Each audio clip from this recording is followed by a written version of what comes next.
Welcome to the Ketogenic Diet Show. This is Mary Beauchamp, registered nurse, Ketogenic Diet Specialist, GAPS Certified Practitioner, and Naturopathic Doctor Assistant.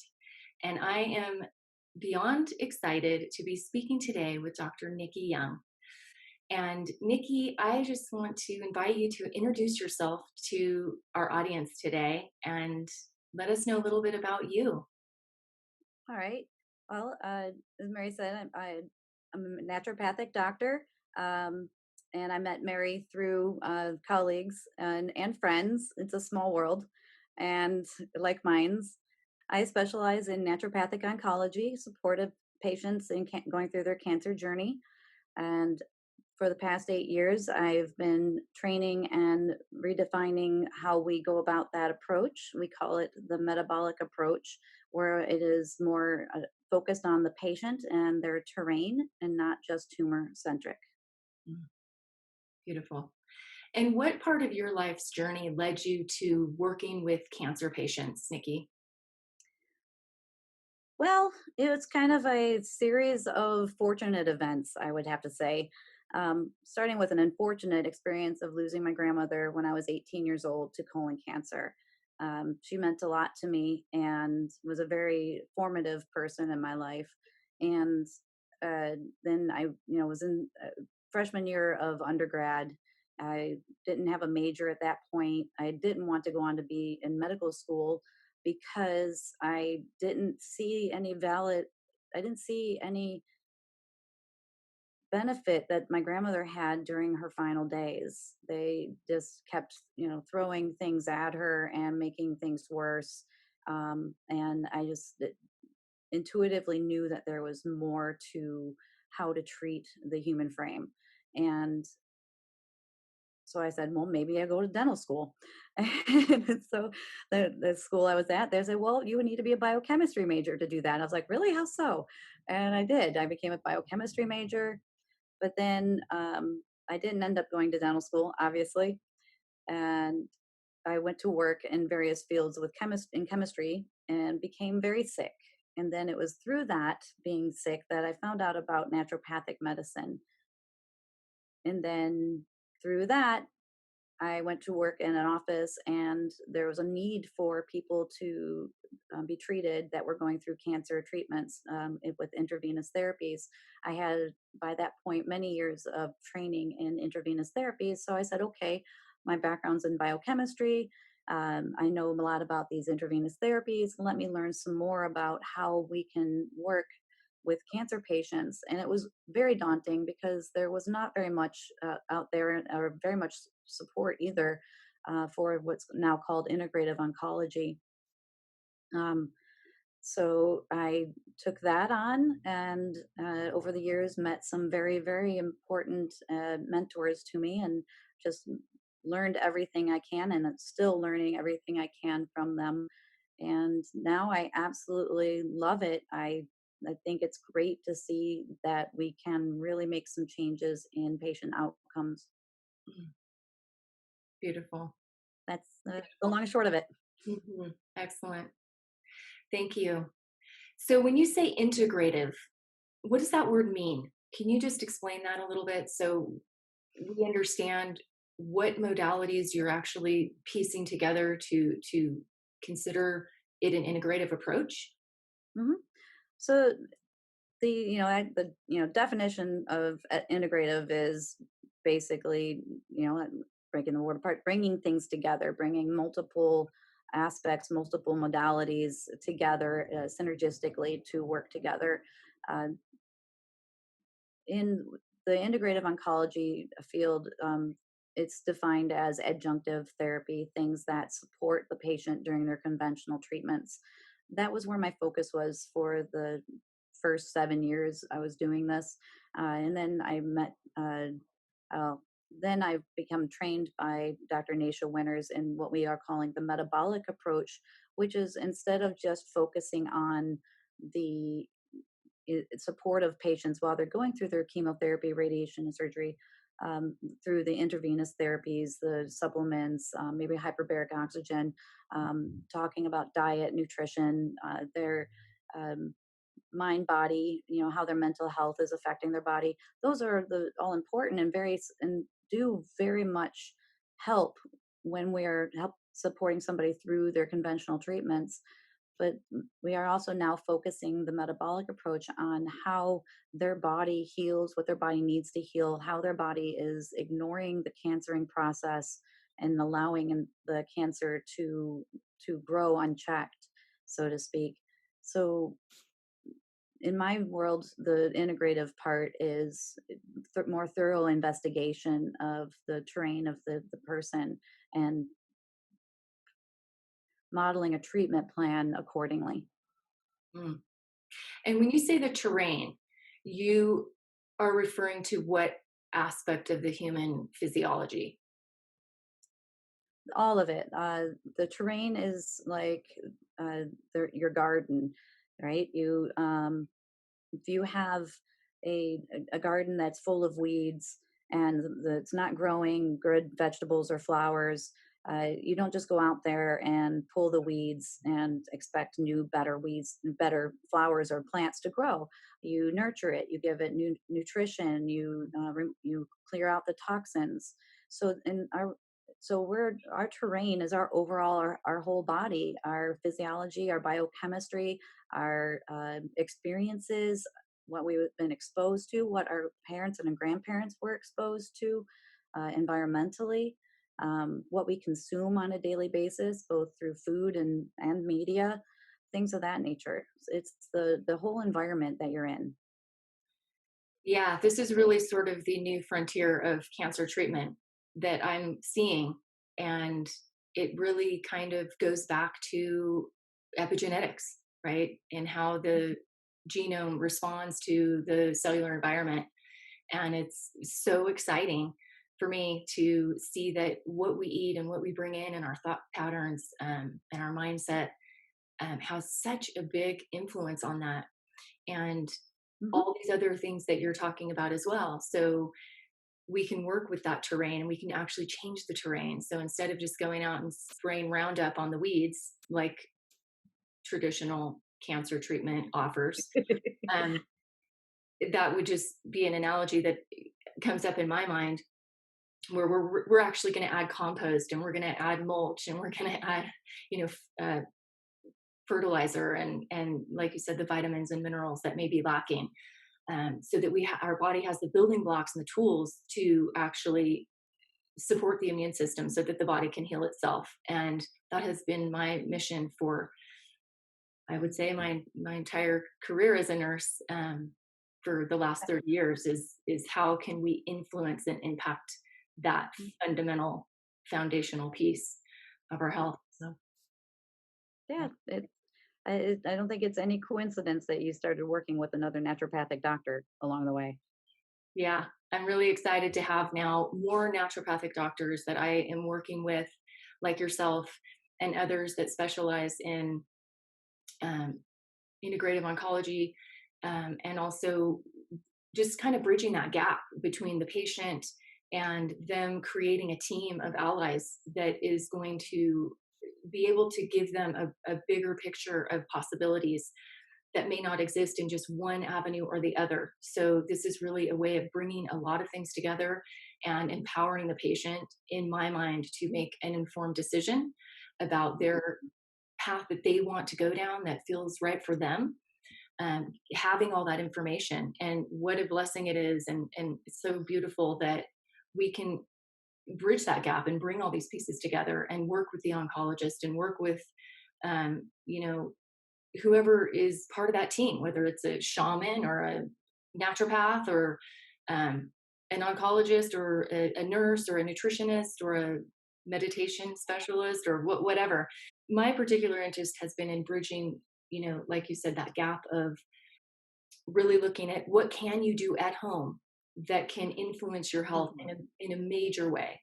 And these aren't things you need prescriptions for, the work that I do. Absolutely. And Yeah. so to be able to work with you, who has like kind of the whole middle ground kind of all set up.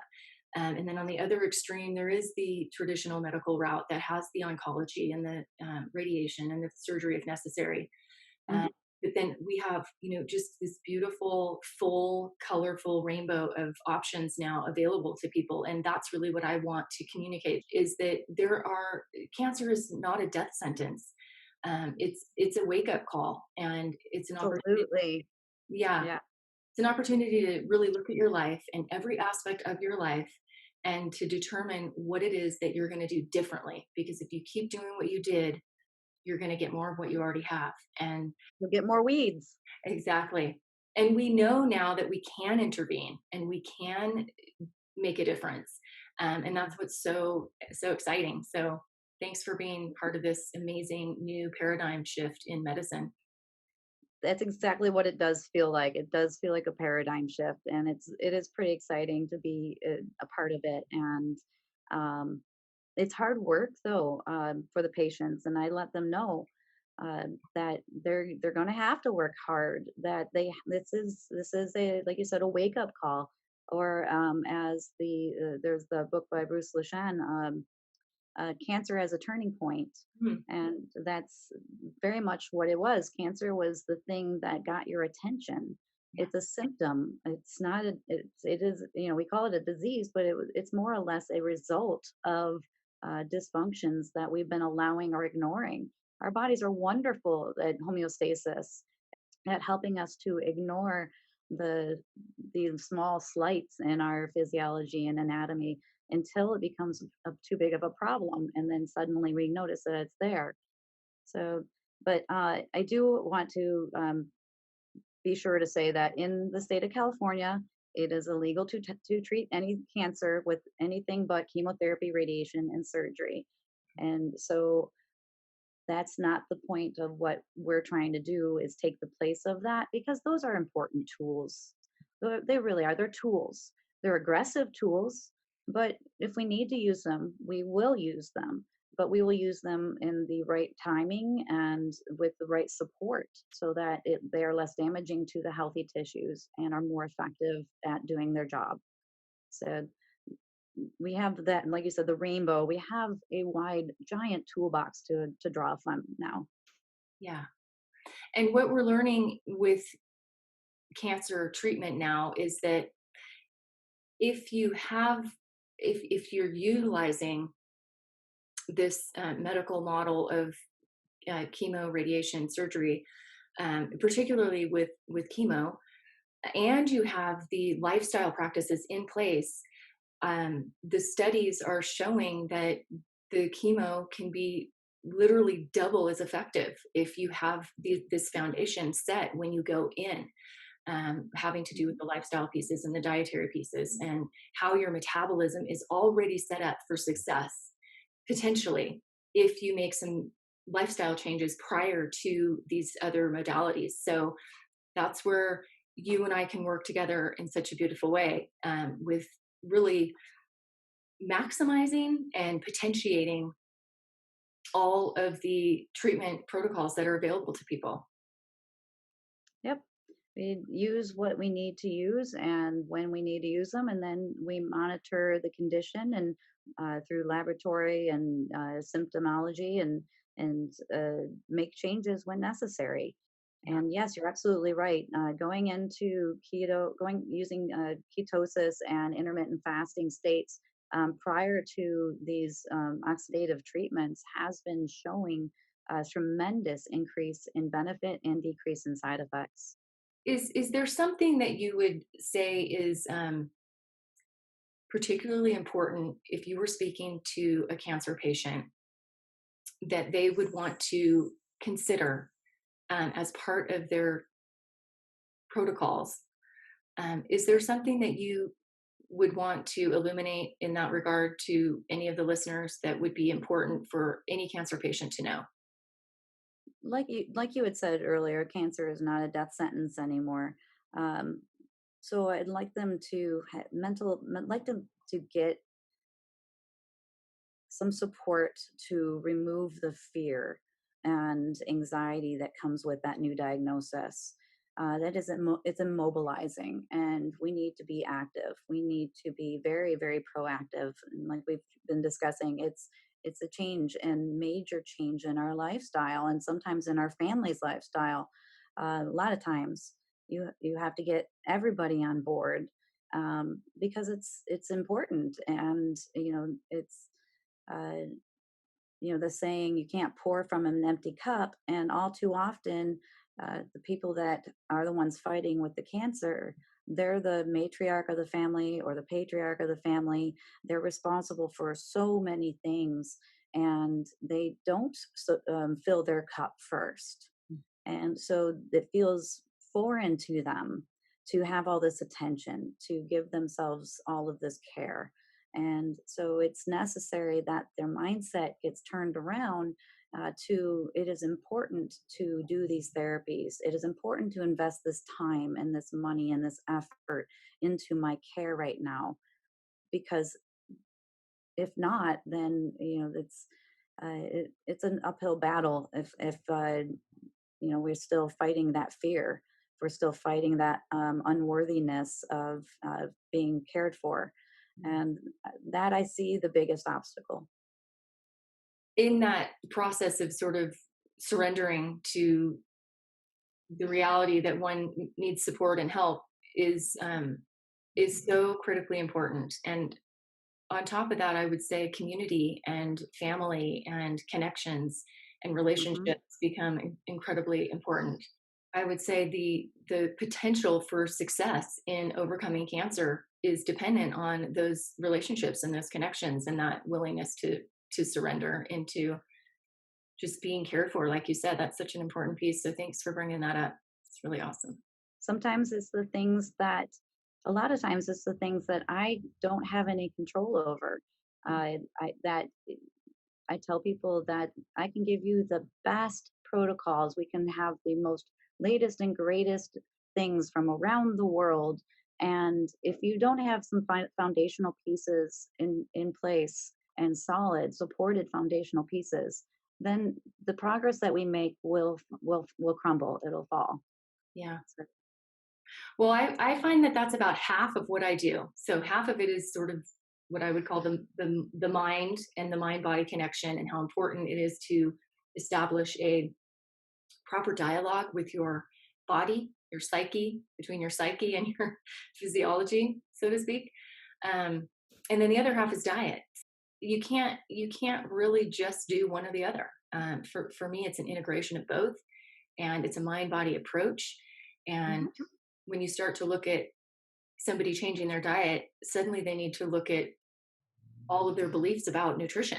And when you start looking at belief systems, you have to know that this becomes a spiritual journey at that point. And it's no longer just following, painting by numbers and give me a recipe or tell me, give me a meal plan. That's not the way it works. Yep. So it's far deeper than that, and it's far more rewarding when you finally get it and you finally understand the communication and you can speak the language of your body, and you don't start learning a language, any new language, until you start to speak it. It's beautiful when it happens, and then you can understand what the messages your body's giving you, and you can communicate to your body exactly what it is that you want it to know and do. And it's really responsive, and it's such a miracle. So it's exciting. And when we learn to listen to what our body is telling us, so often that relationship for food can be for punishment, denying or eating of bad food, or purposely eating bad food because you don't want to spend the money on higher quality food, or denial of care to yourself, or um, uh, yeah, just basically we have this poor relationship with food. uh I'm not going to say it's because we're not sitting around the table, and mom's not cooking for the family anymore. That doesn't have to happen. You can uh learn to grow your own food, or go to the farmers markets and pick out the beautiful produce.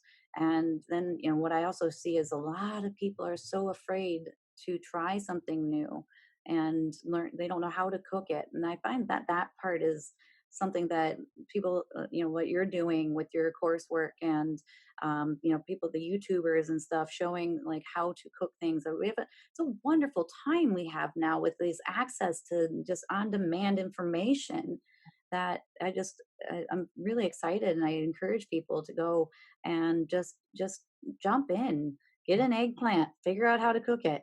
Yeah. That's great.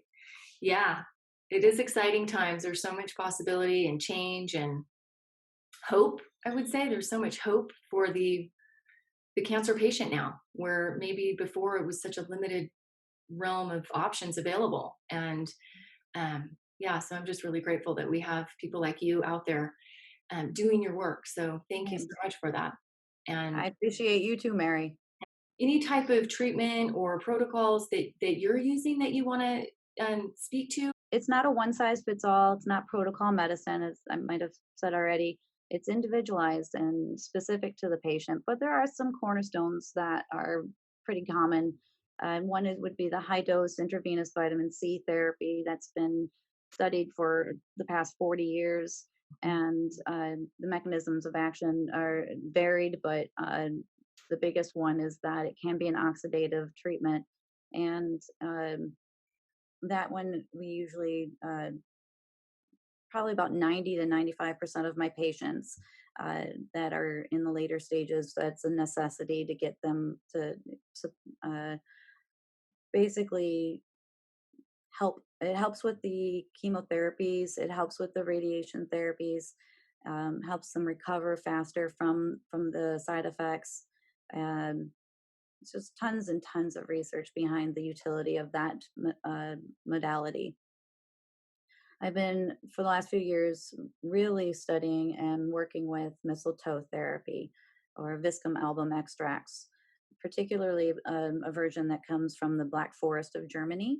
And that itself has been studied for over the past 100 years, and was brought over here to the United States by Rudolf Steiner with the Anthroposophic Society. And for the last about 40-ish years, it has now been standard of care as adjunctive therapy to cancer patients in the European countries. And currently, there is a clinical trial in Johns Hopkins for stage 4 patients. So, and then Eva Lee's Page from Believe Big and Dr. Nasha Winters from Metabolic Approach, they are both integral in getting that clinical study going. And they are in process of trying to get a treatment center facility going that would specialize in some of these therapies. So what mistletoe therapy, or viscum album extract, is they use the three different, let me back up. There's three different trees that are commonly used: the apple, the pine, and the fir. And based on characteristics of the cancer and the patient, and certain other aspects, you determine which of those versions you would use. And it's either subcutaneous therapy or intravenous therapy. There are other methods, but we don't do those here in the United States. And but they've done studies where they've done intratumoral injections, and those are really fascinating. Um, Done subcutaneously, you start at lower doses, and it's more of an immunomodulation, where it takes your immune system and rebalances it so that it's not so much into that fight or flight, type of just react and on fire, but to the um, supportive immune system reactions. It talks to the different the B cells of our humoral system, and lets the cytokines and other chemical messengers of our immune system talk to each other to rebalance that.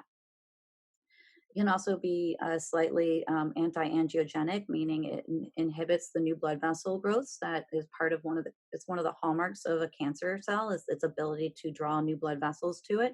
So it interferes with that with that method as well.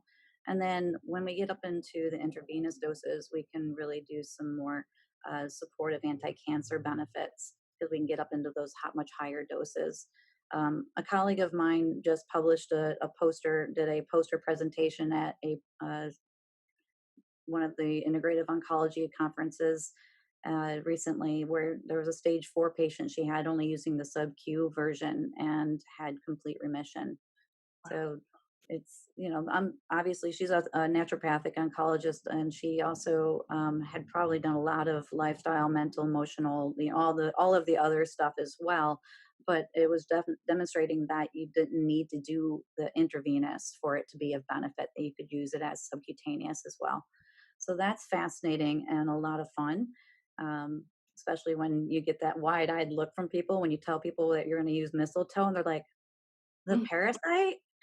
Or they think it's a fungus too. I'm like, I don't know where that came from, but okay.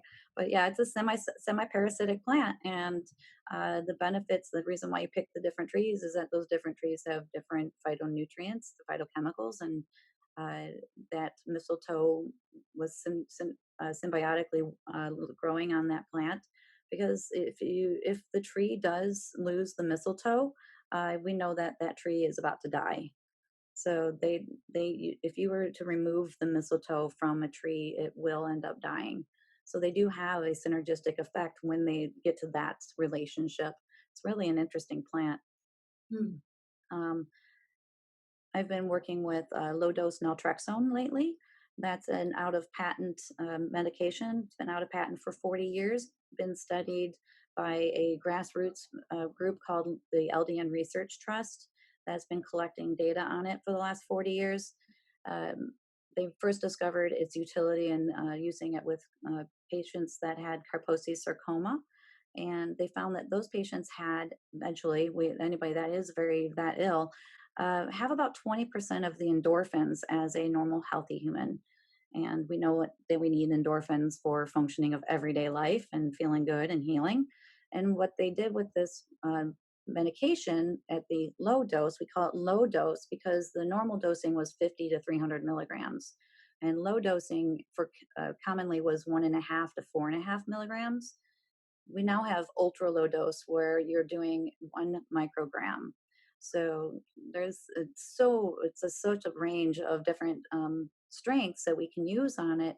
And in these low and all the way down to ultra low doses, they interact with the immune system, another immunomodulatory effect, and with the endorphin system. Then we also found it has a paradoxical effect where sometimes less is more.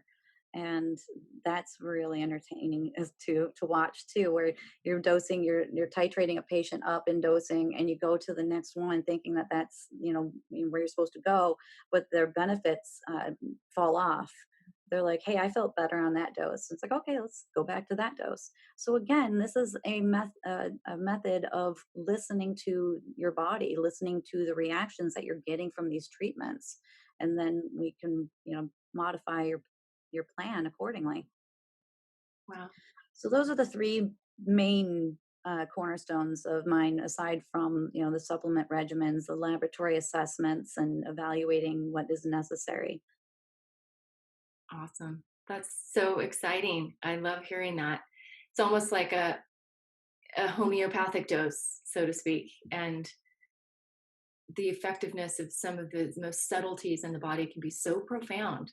And I love that you're using just, these small doses to get such a benefit. Hmm. I also am really intrigued and interested in the mistletoe, particularly because my daughter lives in Germany, so I know about a lot of these more alternative practices that have been used for many, many years in Germany through her and her work there. She's also a certified nutritionist. And also my children all went to Waldorf school, so I'm very well aware of Yes. Yeah. Yeah. You know about Rudolf Steiner. Yeah. yeah, and anthroposophical medicine and biodynamic farming and all the things that he brought to the world that are just phenomenal. And he was just an Mhm. incredible uh, person, Beyond his time. beyond, just so far beyond. So the fact that you brought Rudolf Steiner up for me just really speaks to my heart, because all my kids, all my 4 children went to Waldorf school. So it's pretty awesome that this is now available in the US. I mean, like you said, they've been using it in Germany for 40, 50 years, and he's been around for 100, right? So and even Yeah. there's so many other modalities that he brought to the world that are still not able to be used in the US. So people have to travel to Germany to get these treatments. Yeah. sometimes. That's what we're hoping with that, the mistletoe therapy. That it's what is the Believe Big Health Institute Mm. is the hospital that they are looking to create somewhere near Tucson.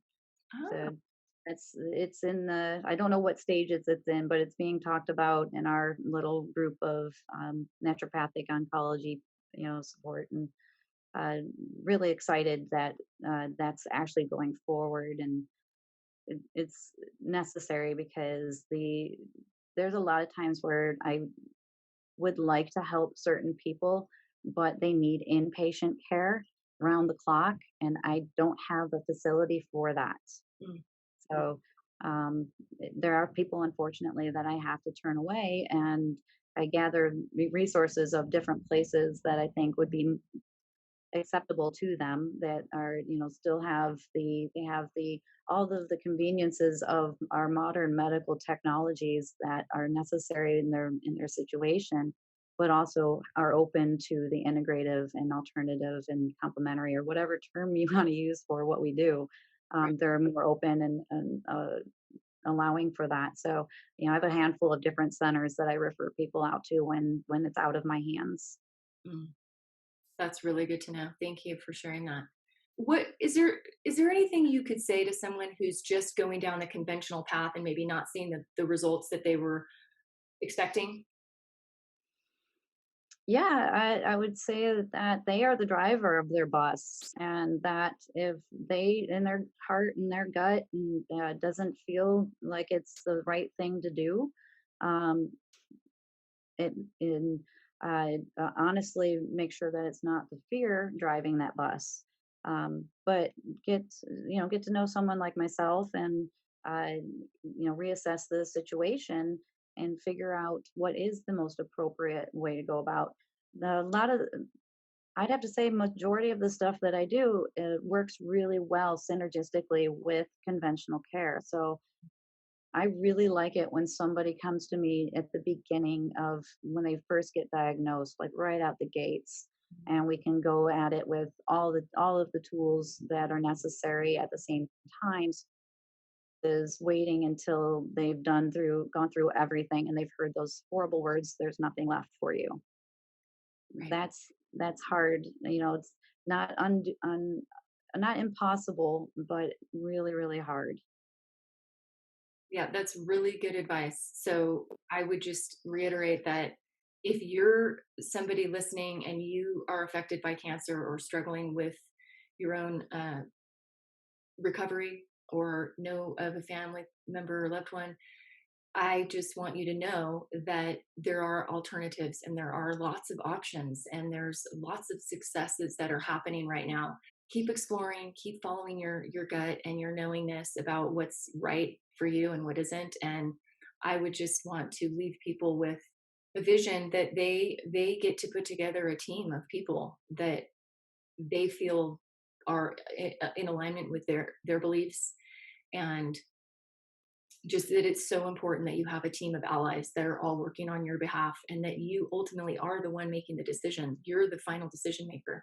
So, put your team together and make informed decisions, because if you just go down one path, you might not have all the information that you need to make a very conscious, intentional decision. Why not do a dietary protocol alongside of these other things? What is the Mhm. risk? And so sometimes we have to ask the question, why am I not doing this thing?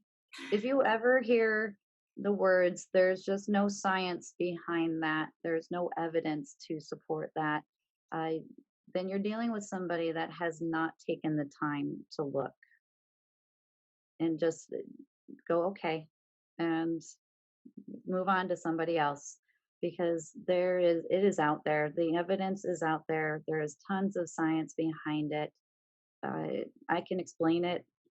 Give me enough time, and I'll find a way to explain it to where you understand it.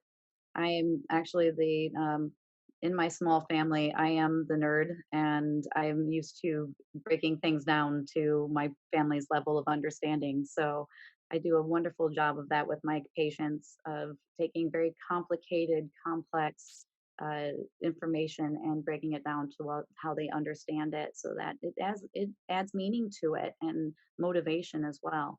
So if you know why you're about to do something and how it works, it adds that much more benefit to it.